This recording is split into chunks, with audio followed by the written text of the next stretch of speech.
අයිබෝලාසන එකයි අපි සීවෝල් වලට YouTube channel එකකින් කතා කරන්නේ. මේ කහ පාට කොමඩු ගැන පොඩ්ඩක් විස්තරයක් කියන්න පුළුවන්. කහ කොමඩු එක මේක රසයි අර රතු කොමඩු එකට පොඩි පැන්දා ගැටියක් තියෙනවා මේ. කොහෙන්ද ඔයගොල්ලෝ සාමාන්‍ය මේක ගේන්නේ? අපි මාත් පළවෙනි වතාවට තමයි මේක දැක්කේ. මේක මම හිතන්නේ මේක මේ ඇමරිකාව වගේ මේ රටක හැදෙන ගෝල්ඩන් රිසෝර් එකක්. ඒ තමයි මේ උත්තර ප්‍රදේශයේ හැදෙන මේකයි අර රතු පාට එකයි අතර වෙනස මොකක්ද කියලා පොඩ්ඩක් කියන්න පුළුවන්ද? මේක ඉතින් මාගට්ටයක් තියෙනවා අපි එන මිල ගණන් වැඩි. ඔව්. ඒකයි අර සාමාන්‍ය අර රතු පාට එකකට මේකේ මිල වැඩි. මේක කොටුවෙන් කියන මිල වැඩි. මිල වැඩි.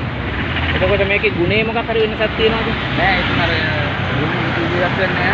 රස තමයි ටිකක් තියෙන්නේ. රස එකට වැඩි පොඩක් රසයි. රස එකට වැඩි වඩා වෙනස්කමක් තියෙනවා නේ. යාපනයේ පැත්තේ මේ මම හිතන්නේ මේ පුත්තලම් පැත්තේ තමයි බහුල හැදෙන්නේ. වැඩිපුරම හදන්නේ යාපනයේ පුත්තලෙ. ඔයගොල්ලෝ මේ කව තැන් තියෙනවද මේ වගේ විකුණන තැන්? මොරටු එක තැනක් තියෙනවා. මොරටු එක තැනක් තියෙනවා.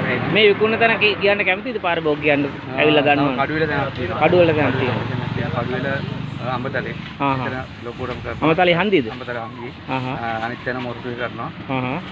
මෙතන මේ හරියට කියන්නේ අපි මංගල්ල තමයි මේ හරියට මංගල්ල විස්සාවෙල්ල පාරේ වම් පැත්තේ ඔයගොල්ලෝ හැමදාම මෙතන කරනවා. තියෙනවා. හරි. එහෙනම් සුබ දවසක්. අපි දාන්නම්. ඇවිල්ලා කට්ටිය ගනී. ඒක මිල ගණන් එහෙම ඔයගොල්ලෝම කියන්නේ. හොඳේ? හරි.